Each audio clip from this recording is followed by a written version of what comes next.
I'm going to start with a few lines here. I was real happy and carefree and young. I lived in a place called the Valley of Vung, and nothing, not anything ever went wrong until, well, one day I was walking along. I guess I got careless. I guess I got gawking at daisies and not looking where I was walking, and that's how it started. Sock! What a shock! I stubbed my big toe on a very hard rock, and I flew through the air and went for a sail, and I sprained the main bone in the tip of my tail. For anybody who recognizes Dr. Seuss, okay, from the book, I had trouble getting to Salisaloo. Life gets harder for this young chap as he's attacked from all sides by things that come at him in every direction. From the left, this type of beast, and from the right came a slightly different creature, both posing just as much of a threat, and he just couldn't avoid the dangers that kept surrounding him. And then he tells us, there I was, all completely surrounded by trouble, when a chap rumbled up in a one-wheeler wobble. Young fellow, he said, what has happened to you has happened to me and other folks too, so I'll tell you what I've decided to do. I'm off to the city of Salisaloo on the banks of the beautiful river Wahoo,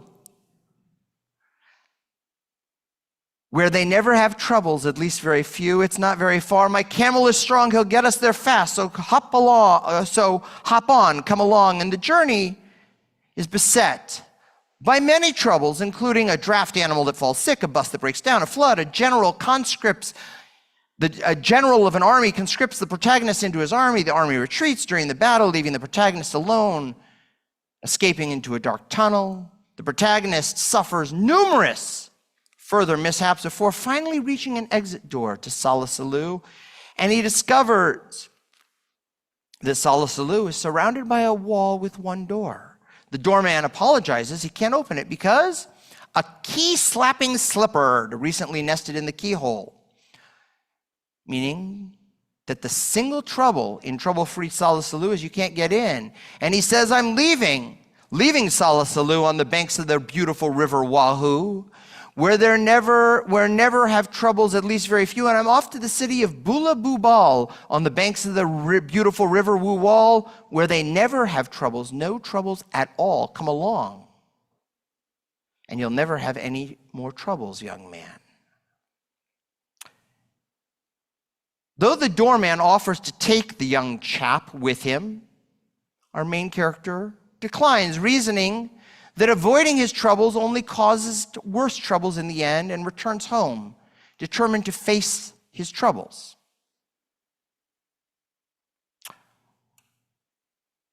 But he sees each of his troubles as an enemy. And that's where I depart from Dr. Seuss. We are living amidst so many crises that I'll admit that there are days when I genuinely want to run away, and I want to find the city of Bula Bubal on the banks of the beautiful river Wuwal. From the violent horrors of October 7th and subsequent anti-Semitic horrors that emerged on October 8th that we're dealing with, between the complete clash of visions for the United States of America, from east to west and north to south, with local and national government bodies unable to even sit in the same chamber without yelling at one another, which is resulting in the spread of fear, the loss of jobs, and most critically, a complete and total loss of trust in any political system in our nation. It's scary. And then in Israel, if you think we've got problems, imagine that we're all related. And then you get Israel.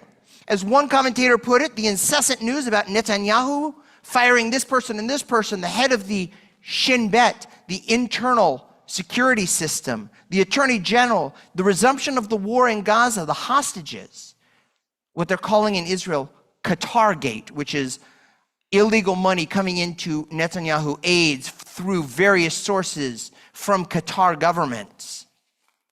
Each of these are interpreted by the left and the right in radically different ways, says this commentator. Events on one side are read in a totally inverse manner of the other, and there's no way of seeing reality. And worst of all, there's no trust. The right see the institutions of the state as bearing inbuilt bias. The left see the government as reckless lawbreakers, and society without trust can't endure for long. This is an existential threat. To my mind, the national leadership must look to visibly embody integrity, to reduce friction.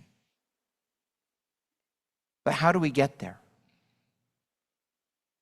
How do we get to a place where we can, as this person said, foster cohesion and goodwill? Brilliance of Torah that God gave us is specifically that it's not based on people who are perfect, a perfected world. God let us know directly that while we must work to fix what's broken in this world, we were expelled from the Garden of Eden. God said, here's the Garden of Eden, take a look at it, say bye-bye. Not for you. You don't get it. That's not for you. You get a world that's broken. Why? Because that's the reality of the human condition. We are not perfect, and our societies are not perfect. So what do? A world where we are absolutely positive that the other side is destroying the world? A world where we can't even be in the presence of the other side because of their stubbornness? By the way, you all know that the other side is wrong, correct? When Rabbi Kantor and I get in an argument about Torah, he's always wrong, except not. Rabbi Alex Israel, really great thinker, brings the ideas of the great sage, modern-day sage, Rabbi Aaron Lichtenstein, of blessed memory, former Rosh Yeshiva of Har Etzion. Rabbi Lichtenstein asks about the beginning of our portion, and he says, why now, after Moses has descended with the second set of tablets, why now does Moses need to gather, vayakel, the name of our portion and the first word of our portion? Why does he need to gather in the nation? Why does he bring people together here and now? And Rav Lichtenstein explains that Moses gathered the nation to heal the rifts. I asked myself, when I read this first part of Rav Lichtenstein's commentary, and I said, what is there to talk about? The Israelites committed the ultimate sin. In last week's parasha, the golden calf. They had just witnessed the plagues. They had witnessed the splitting of the sea. They had heard God's revelation at Mount Sinai. What more proof do you need that there is a God? And what did they do? They turned to the golden calf. What needs to be healed is they need to fess up that they messed up. And Rav Lichtenstein says, no. You're reading it wrong. Take a step back. After the golden calf episode, the Israelites had severe resentment toward Moses. They felt betrayed. All they knew was their leader had disappeared for 40 days and left them alone. When he reappeared, he descended the mountain, incensed in a rage, and smashed the tablets that God gave him on the ground. Why was Moses acting so harshly? Couldn't he tell that we were scared? Says Rav Lichtenstein about the Israelites. The people had no awareness that Moses' bold intervention with God on behalf of the people prevented God from destroying them. They didn't know what Moses had been through arguing with God to protect them. And on the other side, Moses comes down and felt completely let down by the people. How had they made a molten calf, worshipped it, danced around it?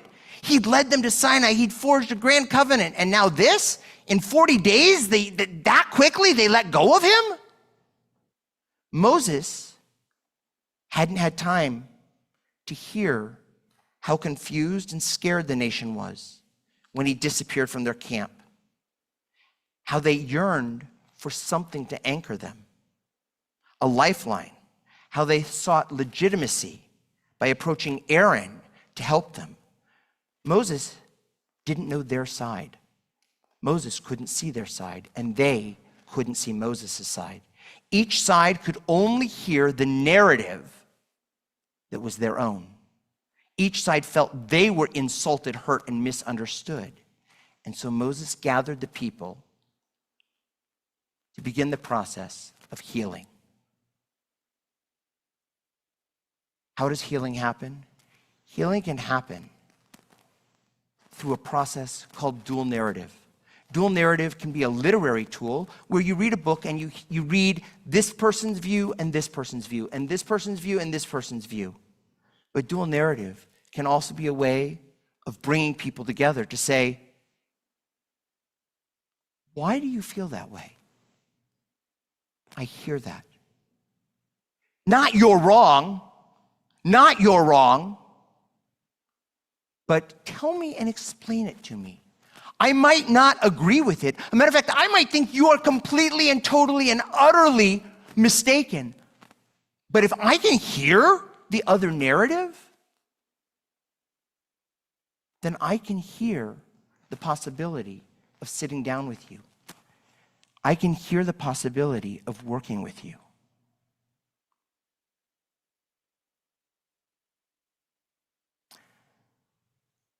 I'm weary of our national bickering.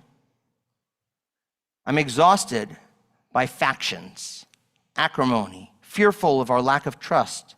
I don't know how long we as a Jewish people or we as an American people can continue like this. I'm so desperate for honesty, integrity. We need it. I think of Dr. Seuss's book that I started with.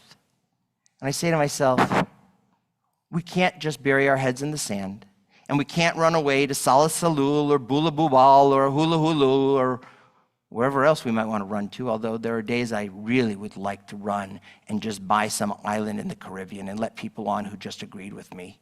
But then I realized that I'd live by myself, completely and totally. Because even though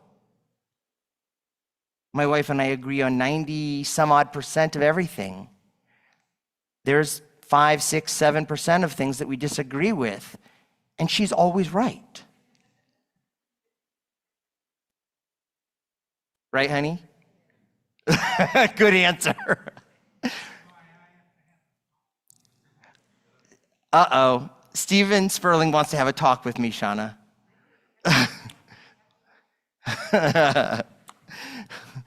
First, you have the talk with Heather and make sure it's okay to say to me.